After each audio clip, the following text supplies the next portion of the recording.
안녕하세요. 이정원에서 진행하는 송화의 쏙 점입니다. 14번 화천대유괴는 하늘 위로 높이 솟은 태양이 세상을 훤히 비추니 크게 소유했다는 의미입니다. 대유에서 유자는 달을 손에 쥔 상으로 남들이 갖지 못한 것을 가졌다라는 의미로 설명드렸습니다.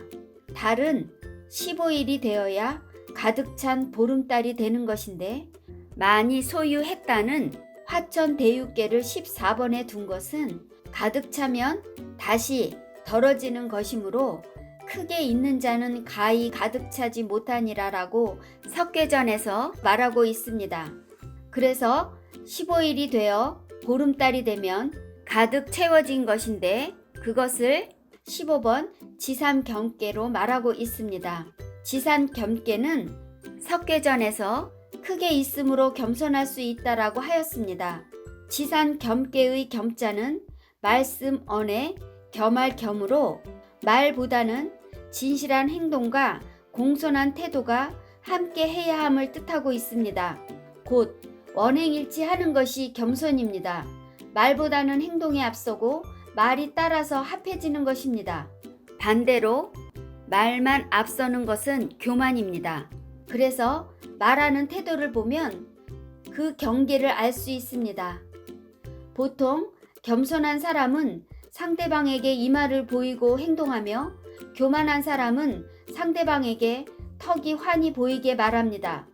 있으면 있을수록 자신의 태도를 조심하고 삼가하는 것이 겸손입니다. 그래야만 크게 가진 것을 겸손으로 지키고 결실로 이룰 수 있습니다. 지산겸괴에서 음양이 다 바뀌는 배합계는 천택립계입니다. 겸손이 가득한 마음으로 천도를 따라 예로서 밟아감으로 겸도를 이루어 가는 것입니다. 지산겸괴의 혹계는 겸손한 도를 실천하는 과정으로 보는 것인데 뇌수획계입니다. 겸도를 쓴다면 이른 봄 얼음이 녹아내리듯 어려운 일들이 해결될 수 있습니다. 14번 대유괴에서는 크게 소유하는 성과를 이루었음에도 15번 지산겸괴의 겸도를 씀으로써 결실을 맺을 수 있으며 16번 뇌지예로서 반드시 즐거울 수 있는 것입니다. 이번 시간에는 15번 지산겸괴에 대해서 설명해 드리겠습니다. 15번 지산겸괴의 괴사는 겸은 형하니 군제유종이니라. 겸은 형통하니 군자가 마침이 있느니라 라는 뜻입니다. 겸괴는 형통함을 말하고 있습니다. 언제든 어디서든 겸손한 사람은 누구하고든 아무하고든 소통할 수 있다는 것입니다. 겸도를 쓰는 자는 군자를 말합니다. 자신을 낮추고 상대방을 존중할 줄 아는 사람입니다. 유종이란 끝이 있다라는 의미인데 이것은 하고자 하는 바를 끝까지 해내고 이룰 수 있다는 것입니다. 군자 유종이란 겸손을 갖춘 자는 군자이며 겸손을 쓰는 군자는 모든 일이 형통하여 아름다운 결실을 거두는 유종의 미를 지산겸괴에서 말하고 있습니다. 공자께서 형이상학적인 겸손이란 단어를 단전으로 말씀하셨습니다. 겸이 형통하다는 것은 천도는 밝은 빛으로 아래로 내려와 만물을 화육합니다. 지도는 낮은 데서 위로 향하여 자라게 하고 키워내는 것입니다. 그래서 천도는 원형이정하는 음양의 기로서 사계절을 순환시키는 것입니다. 봄이 다하면 여름이 오고 여름이 무르익으면 가을이 오듯이 가득 차면 물러나 이지러지게 하지만 부족한 것은 채워주는 것이 겸손입니다.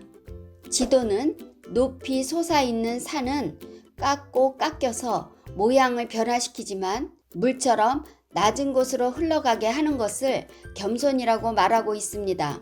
그래서 땅의 도는 형체를 가지고 겸손을 말하고 있습니다.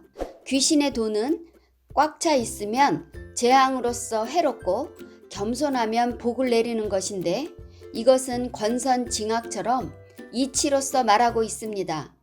사람의 돈은 교만함과 오만함이 차 있으면 미워하고 스스로 낮추는 겸손을 좋아하는 것을 사람의 마음으로서 겸손을 말하고 있습니다.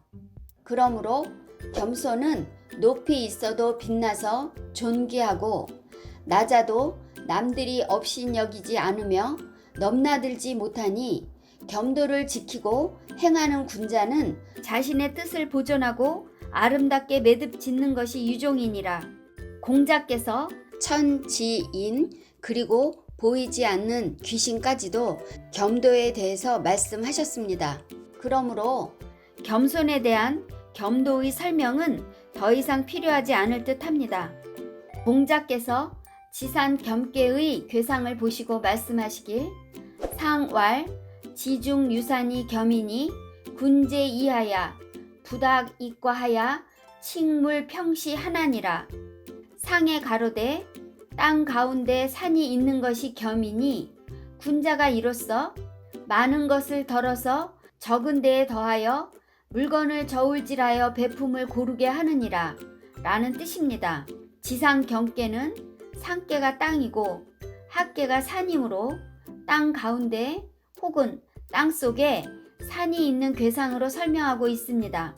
땅 위에서 산이 가장 높은 것이지만 기꺼이 땅 속에서 자신을 낮추고 있는 상입니다. 또한 산은 간토로서 땅은 곤토로서 토의 근본에 충실함을 겸도로 말하고 있습니다. 토는 크게 보면 지구라고 말할 수 있으니 세상을 담은 그릇과 같아서 만물이 땅에 의지해서 살아갑니다. 토는 작게 보면 몸을 이루고 있는 살이라 할 수 있으니 살이 없으면 만물은 형체를 갖출 수 없습니다. 이처럼 근본을 이루고 있는 간토와 곤토를 겸손으로 대신한 것은 사람으로서 갖추어야 하는 가장 기본적인 소양이 겸손임을 말하고 있는 것입니다. 그래서 큰 것을 소중한 것이라 지켜야 한다면 그것을 지킬 수 있게 하는 것은 겸손, 겸도만이 가능하다는 것을 강조하고 있습니다. 이러한 자연물상에서 군자는 부다이가로 많은 것을 덜어서 적은 데에 더해주어 평등을 이룹니다. 또한 군자는 칙물 평시하니 물건을 저울질하여 베푸는 것을 고르게 하니 물건 간의 균형을 이루게 됩니다. 이것이 지산 겸계로부터 얻어지는 교훈입니다. 14번 화천대유궤에서 크게 소유한 것을 15번 지산 겸계로서 아름다운 결실을 맺는 것입니다. 대한절기는 1월 20일 23시 55분에 접어듭니다. 대한은 입춘으로 시작된 24번째 마지막 절기에 해당됩니다. 절기는 고대 중국 주나라 화북지방에서 사용하기 시작하였습니다. 1년 365일을 태양이 15도씩 움직여 24등분하여 나누었는데 태양의 위치에 따라 계절의 구분을 하게 됩니다. 그것이 가장 필요했던 이유는 농경 사회에서 24절기에 맞추어 농사를 지으면 편리하기 때문입니다. 명리학에서 사람의 사주팔자를 논할 때도 태어난 달, 월령으로서 조우를 판단하는 것도 같은 맥락입니다. 자연환경에서 날씨만큼 중요한 조건이 없기 때문에 사주에서도 적용되었던 것입니다. 중국의 화북지방과 우리나라는 다소 온도 차이가 있지만 소안에서 대안까지 겨울 추위는 거의 지나갑니다. 이제 보름 후면 입춘 절기가 다가옵니다. 2020년 경자년 하늘 끝에서 봄의 온기가 피어납니다. 동지에서부터 자라난 햇살이 부쩍 길어진 덕택입니다. 계절은 어김없이 매번 다를 것도 없는 봄으로 향합니다.